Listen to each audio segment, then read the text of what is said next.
Hello there, how are you this morning or whenever you're watching? This is Stacy of Living Blueprints, and today I'm going to be talking about emotional intelligence, how it impacts you at work, what it is. You might have a lot of it, you might have a little bit of it, your boss might have a lot of it, your boss might have a little of it, your direct reports, on and on. It's a thing, right? If you find this content valuable that you're watching, please like the video. If you're on YouTube, I'd love it if you would subscribe. So, emotional intelligence based on Daniel Goleman's model, and he is one of the forefronts. He's written a ton of books on emotional intelligence. It's 4 components. It's self-awareness and social awareness. So those are the 2 things. And then in terms of what you do with them, the other 2 things are being able to manage yourself because you have some self-awareness, but then also being able to manage a relationship or a social situation because of your awareness of what's happening in a social group. And there's a lot here, and most of this is just about awareness and noticing.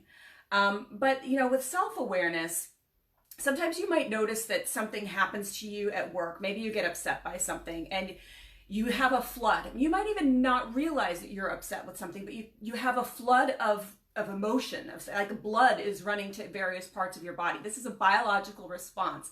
It's a threat response. Maybe someone questioned your intelligence or you picked up on that, or maybe they weren't really. See, that's part of it. Part of all of this is that they might be having something completely else going on, has nothing to do with you, but it's triggered something in you, and now you're reacting and you're having this emotional, visceral response. And our bodies are set up to give us these hormones, adrenaline and cortisol, so that we do something, because we're still biological mammals that have roots to the savannah and such.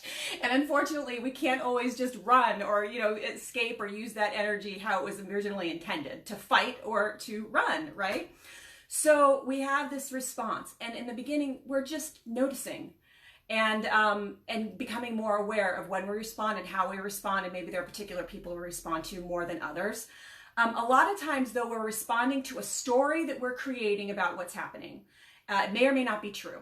So one thing I suggest to people that I work with is come up with 5 other things that could be happening here, and maybe base your beliefs, or changing beliefs is tough, but begin to direct your energy towards the one that has the most benefit to you or that is the most positive.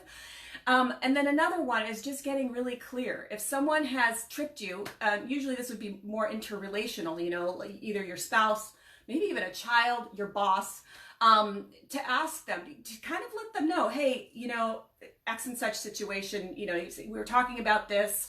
The story I'm telling myself is fill in the blank. Maybe you didn't think the report that I presented was all that great.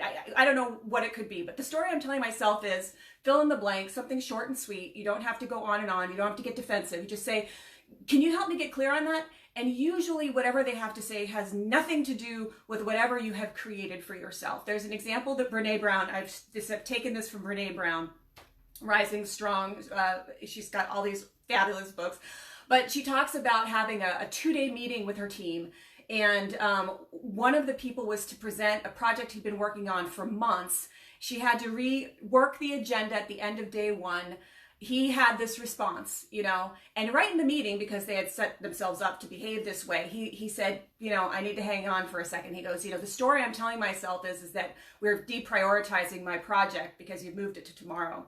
And she got super clear and just said, I moved it to tomorrow because I know that we need more time and we don't have enough time right now. So it had nothing to do with this guy's perception of what was happening. So again, sometimes we're just noticing an emotional reaction. We're trying to get clear. We're trying to identify what's the story I'm making up and could I be wrong? And then getting clear on that.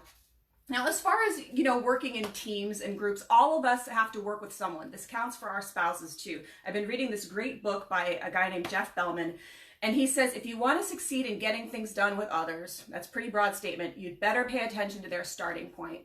And this is key. You've got to be able to check in with where they are when you're trying to have a conversation or trying to move towards some new thing. If you're having an argument, a dispute with whomever, really trying to understand where they are is the best place to begin. Otherwise, you're never going to come together.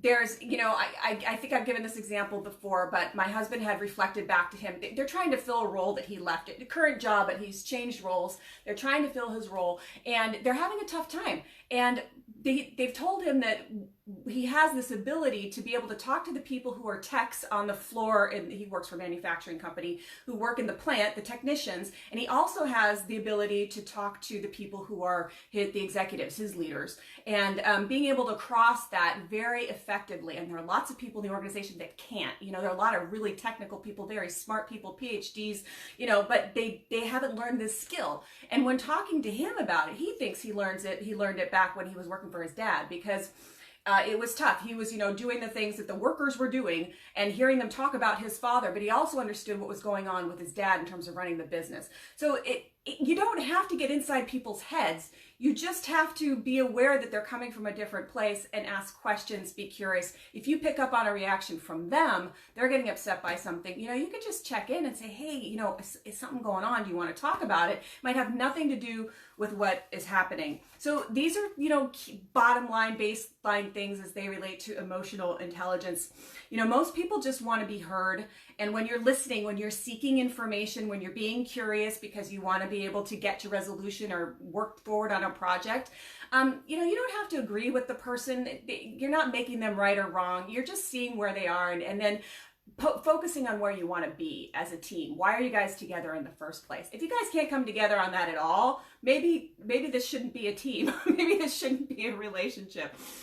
Anywho, I wanted to mention that on Thursday, I'm going to be doing an official webinar with a training group that's in Massachusetts. The webinar is free, so you can register on their site, and I'm going to link to the registration site either in the comments if you see this on Facebook, or if you see it on YouTube, it'll be in the description. Click on more and you'll see the link there.